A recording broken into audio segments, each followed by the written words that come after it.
So today is a beautiful day, honestly, probably a little too beautiful. This sunlight is going to be very harsh throughout the video. There's not going to be a lot of cool montages, no coffee breaks.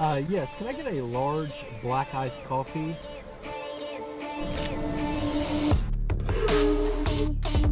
I'm just here to talk about 5 exciting cameras that still may come in 2022. And I'm not sure if there's exactly an order to this, but I am gonna say at top 5 because I don't know, it's kind of confusing and usually YouTube likes that type of thing. So coming in at number 5 is the camera that I'm probably the least sure is coming out this year, and that is the Nikon Z8. So not much is known about the Nikon Z8 just yet. There has been some rumors that it is going to use the Sony A7R IV sensor, so that 61 megapixel sensor. I do not know if that's going to be the case, if they'll actually go that high on the megapixel count. But this is a camera that I am excited for, and the reason being is because the Nikon Z9 has been absolutely insane. People have been very excited about that camera. It just had a crazy firmware update that made it even better. But the problem with that camera is it is a $5,500 camera, so it's very cost prohibited for most people. I'm hoping that the Nikon Z8 will at least be quite a bit lower than that, maybe coming in somewhere around where the R5 sits right now. More people will get their hands on it, and I'm hoping some of those features from the Nikon Z9 will make their way down to the Nikon Z8. But that's enough about the Z8. Let's go to the next camera at number 4.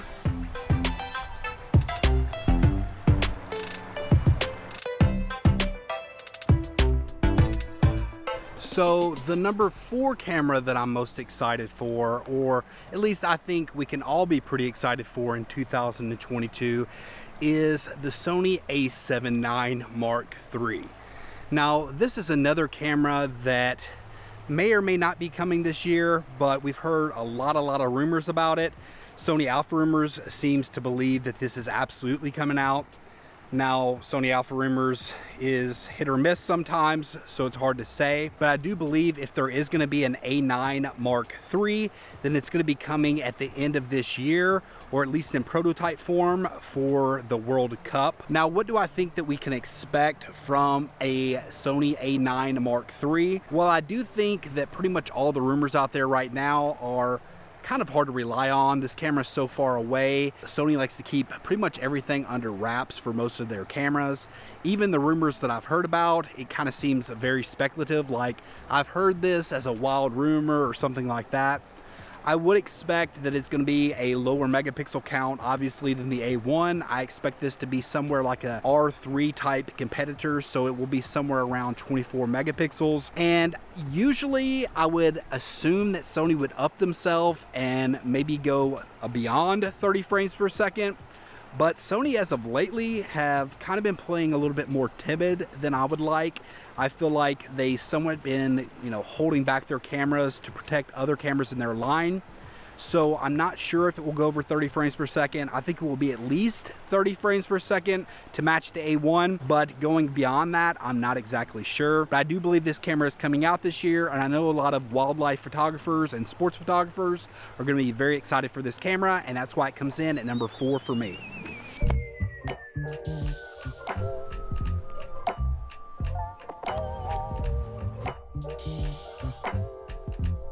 So sticking with Sony, my number 3 most exciting camera coming possibly still in 2022 is the Sony A7R V.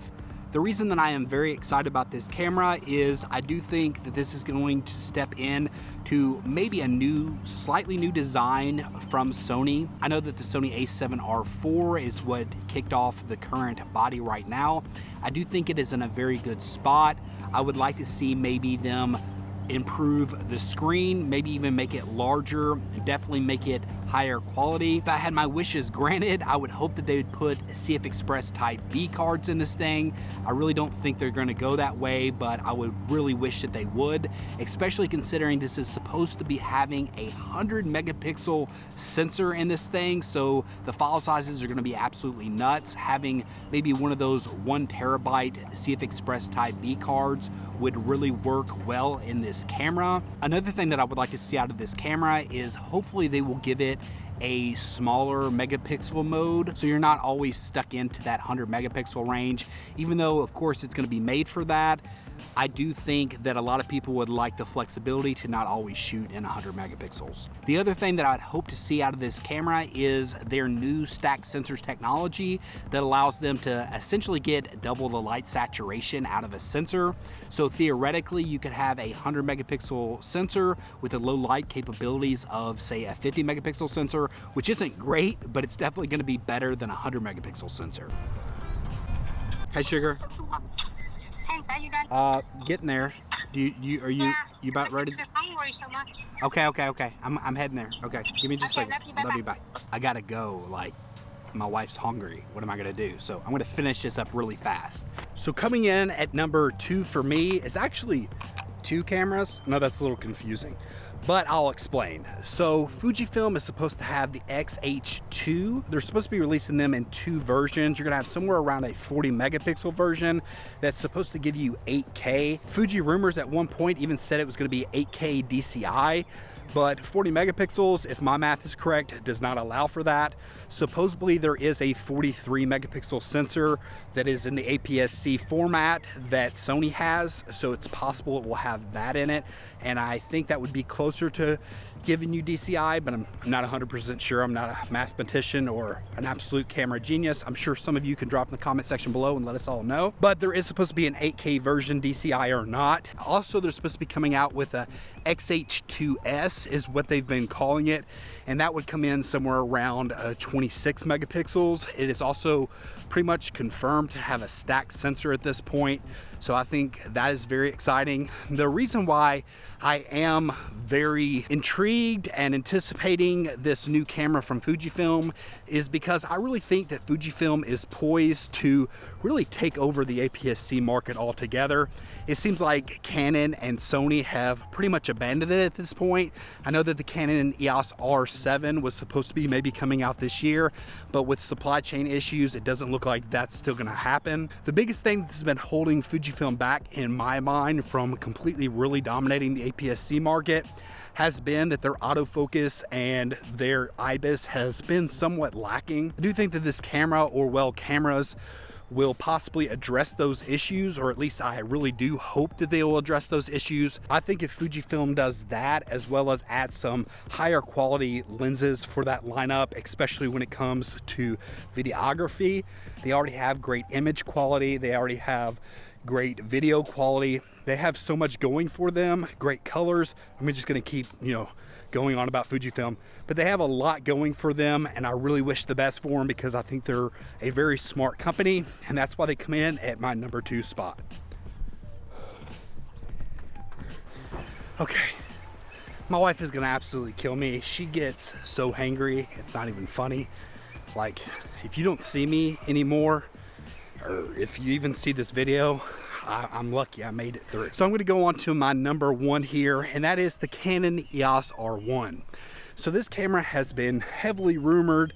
It's pretty much confirmed that at least they're working on this type of camera, which is going to be, the flagship of flagships. Supposedly the R3 isn't their real flagship camera, or they don't want to call it that. But either way, I do think that Canon has been put on notice at this point, and the R1 is going to be something special. Now, how special will it be? Well, it's really hard to say. A lot of people aren't exactly sure if it's going to be coming out this year. I do believe that it could be one of the cameras that comes, because since it is such a high ticket item, this isn't going to be something that they can sell a crazy ton of. And since that's the case, maybe they can kind of keep up with the supply and demand somewhat. Not saying they're going to completely be able to do that, but I do think it's a possibility. If I had to guess, and what makes the most sense to me, is for them to come out somewhere around the World Cup as well, especially considering it is a very high-end flagship sports photography camera, and Canon likes to release those usually around the Olympics. But I think the World Cup is another great candidate for this camera to come out at. So what do I think this camera is going to have? Well, it's really hard to say with any certainty at this point. I do think that this camera is going to surpass at least all the other flagships that we have right now in specs. The reason I think so is because, well, it's going to be releasing a year or so more in the future than any of the other flagships. Sony Alpha 1 came out at the very beginning of 2021. You have the Nikon Z9 that was released at the very end of 2021. So this camera will have almost 2 years out on Sony to figure out what they want to do with this camera. I think it will be somewhere around a 50 megapixel camera. One thing that we heard about this camera is it's going to be a jack of all trades, but a master of none, except this will be a master of everything. That really makes no sense, and it's completely nonsensical, but I get the idea. The point is they think it's going to be the best of everything.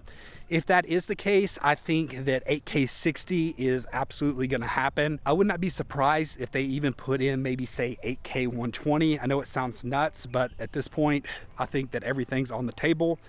I also think that this will be somewhere around 30 frames to maybe even 40 frames per second, coming in around 50 megapixels.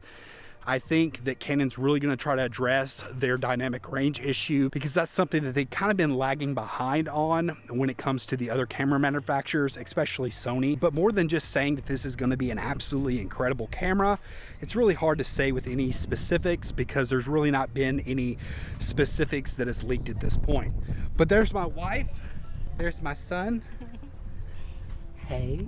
She's hangry, so I gotta go.